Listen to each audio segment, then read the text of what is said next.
नमस्कार, मैं हरविंदर बाहल। क्या आपको पता है कि इन्वर्टर एसी इतने स्मार्ट तरीके से कैसे काम करता है? तो इसका राज है इसमें लगे हुए सेंसर, जो कि तापमान को मॉनिटर करते हैं। ये सेंसर आंख और कान की तरह काम करते हैं और इसमें लगी पीसीबी दिमाग की तरह काम करती है। जैसे हम देखते और सुनते हैं, ये सिग्नल दिमाग को चला जाता है, दिमाग फिर आउटपुट दे देता है। ऐसे ही ये सेंसर तापमान को सेंस करते हैं और पीसीबी को संकेत भेज देते हैं, फिर पीसीबी इसी आधार पर आउटपुट देती है। जैसा संदेश मिलता है, पीसीबी उसी के आधार पर काम करती है। पीसीबी सारे सिस्टम को कंट्रोल करती है। कंप्रेसर और फैन मोटर की स्पीड को ये एडजस्ट करती है। अगर कहीं पर कोई फॉल्ट हो तो ये सेंसर पीसीबी को सिग्नल दे देते हैं, पीसीबी एरर कोड शो कर देती है। तो ऐसे ही ये सेंसर हमें प्रॉपर सेफ्टी देते हैं।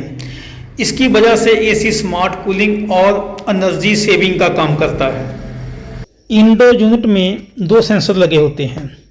पहला रूम टेम्परेचर सेंसर और दूसरा इवेपोरेटर कॉइल टेम्परेचर सेंसर। तो रूम टेम्परेचर सेंसर, ये सेंसर इंडोर यूनिट के इवेपोरेटर कॉइल की फिन्स पर जहां पीसीबी बॉक्स के आसपास लगा होता है, ये रूम के टेम्परेचर को मापता है और इसकी सूचना पीसीबी को भेजता है। पीसीबी इसके आधार पर कंप्रेसर और इंडोर यूनिट के फैन मोटर की स्पीड एडजस्ट करती है। अगर कमरे का टेम्परेचर सेट टेम्परेचर से ज़्यादा है तो पीसीबी कंप्रेसर और फैन की स्पीड को बढ़ा देती है। अगर सेट टेम्परेचर के आसपास है तो पीसीबी कंप्रेसर और फैन की स्पीड को कम कर देती है। दूसरा, इवेपोरेटर कॉइल टेम्परेचर सेंसर। ये सेंसर इंडोर यूनिट के इवेपोरेटर कॉइल के एक साइड में लगे हुए होल्डर में लगा होता है। इसका हेड कॉपर का होता है। ये इवेपोरेटर कॉइल के टेम्परेचर को सेंस करता है।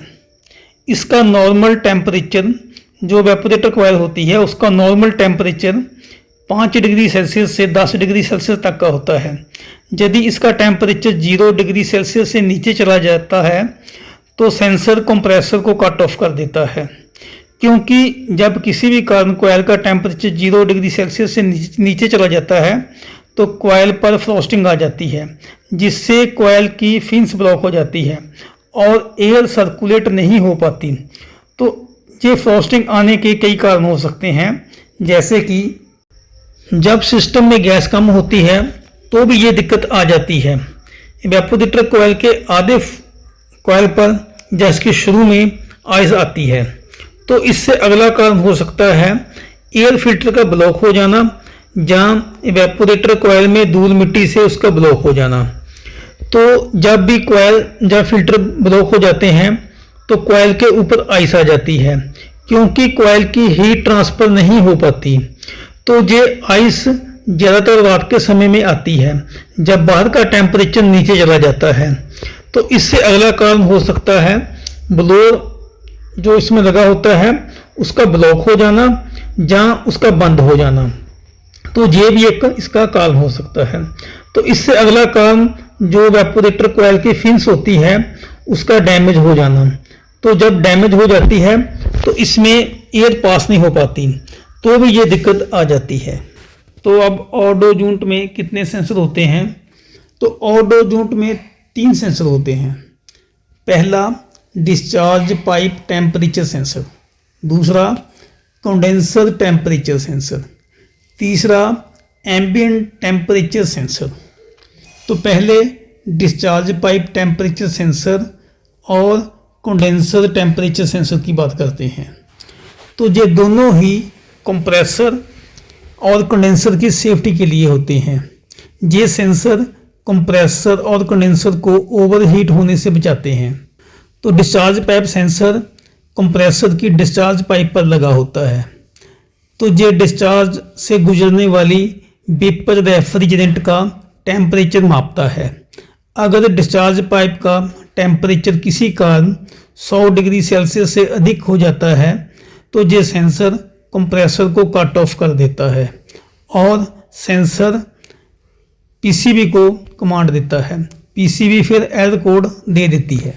तो रनिंग कंडीशन में डिस्चार्ज पाइप का नॉर्मल टेम्परेचर जो होता है वो 70 डिग्री सेल्सियस से 90 डिग्री सेल्सियस के आसपास तक का होता है। तो condenser coil temperature sensor condenser coil के एंड में लिक्विड लाइन पर लगा होता है जो कि लिक्विड रेफ्रिजरेंट का टेम्परेचर मापता है। अगर किसी कारण कंडेंसर का टेम्परेचर नॉर्मल टेम्परेचर से अधिक हो जाता है तो ये सेंसर पीसीबी को संकेत दे देता है। तो पीसीबी कंडेंसिंग फैन मोटर की स्पीड बढ़ा देती है।